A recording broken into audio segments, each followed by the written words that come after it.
I sat there gazing blankly into the distance. You might be wondering why my wife Emma had just suggested that I become a cuckold for a week. My name is David, and deep down I had already known.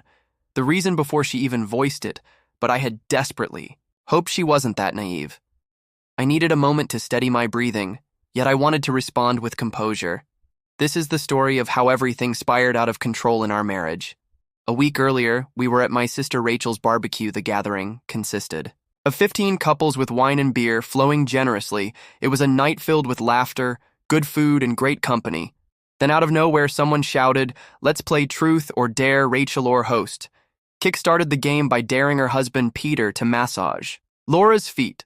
Laura's husband Robert merely chuckled and joked, telling Peter to wash his hands afterward, because Laura had callous feet as Peter carried out the dare. Rachel casually turned to Laura and asked how the whole cucking arrangement was going. A few of us, husbands, myself included, looked as if we'd just taken a sip of spoiled beer. Then Robert made things even more unsettling by casually revealing without a hint of resentment that Lauren now had 3 lovers and was open to more. I had the overwhelming urge to confront Roberto, demand what was wrong with him, perhaps even slap some sense into him, but my wife's piercing glare could have frozen the sun. Instead, I grabbed another beer and held my tongue. "Where's Captain Morgan when you need him?" I thought, and during this conversation was becoming unbearable after about 10 minutes of listening to Robert enthusiastically recount how thrilling it was to watch Lure with other men. I decided I needed an escape. I excused myself and headed to the bathroom, where I spent nearly 20 minutes having an internal debate. I had a whisper to myself.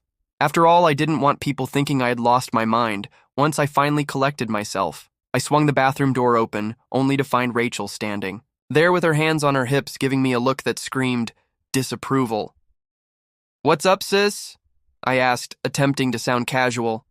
Rachel, in her usual exasperating tone, said, "How can you be so heartless? What are you even talking about? I haven't done or said a thing." I retorted. Rachel then launched into a bizarre lecture about how Robert was demonstrating his love for Laura by allowing her to explore other relationships. She insisted that once Laura was done experimenting, their marriage would be even stronger. "How exactly does sleeping with other men make a marriage stronger?" I asked bluntly. Rachel appeared momentarily taken aback by my candor. Has Peter embraced this revolutionary approach to marriage? I prodded. Rachel hesitated before admitting that she hadn't even broached the topic with him yet. She was waiting for Robert to ease the other husbands into the idea first for the first time. In my life, I felt the urge to slap my sister. "You've lost your mind," I said firmly. "If Peter agrees to this madness, I'll babysit your kids while you're off on your adventures, but don't ever expect to be alone with my wife again." I stormed back to the gathering. Robert was now deep in conversation with Laura, Emma, and a few other wives while the men congregated near the grill. Peter wasted no time turning to me. "So what's your take on all this?" he asked. "If Emma ever pulls something like that, I'll be out the door before she can even scratch her left ear. I won't tolerate it. And if I ever find out she's been unfaithful, or has even been contemplating it, I'll divorce her before her lover's cologne fades," I declared without hesitation. After my blunt response, Emma promptly announced it was time to leave. We bade everyone good night and headed home. The drive back took about 45 minutes, giving Emma ample time to voice her thoughts. "You shouldn't judge a lifestyle until you've tried it," she stated matter-of-factly. I debated whether to engage in an argument immediately or wait until we were home. Foolishly, I chose to wait. The entire drive, Emma couldn't stop bringing up Robert this, Robert that. I wanted to tell her that if she was so fascinated by him, maybe she should just marry him.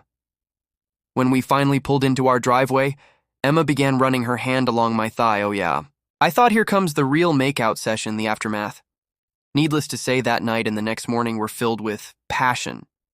In fact, Emma initiated intimacy with me for an entire week straight, at least twice a day. But on the 8th day, the real battle began. "David, can I talk to you without you getting upset?" she asked.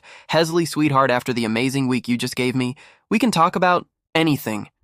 And I'll listen," I replied, still basking in the afterglow of our rekindled romance. Emma looked troubled, but pressed on. "David, you know, I love you, right? I love you more and more each day. But I think we need to spice things up. Now being me." I immediately wanted to roll my eyes. "Okay, I said I'll let you finish before I say no. Emma took a deep breath and then asked if I truly loved her if I did. She said I would agree to be a cuckold for a week. She gazed at me with big pleading puppy dog eyes, her expression, that of a sorrowful little girl. I exhaled sharply.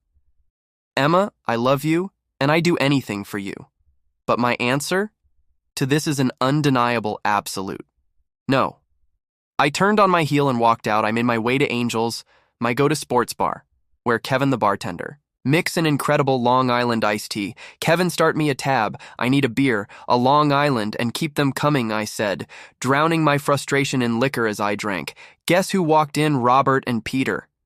They took the stools on either side of me, staring as if I had committed some kind of betrayal. David, what the hell is wrong with you? You nearly ruined everything. Robert scolded Peter, gave me a reassuring pat on the back.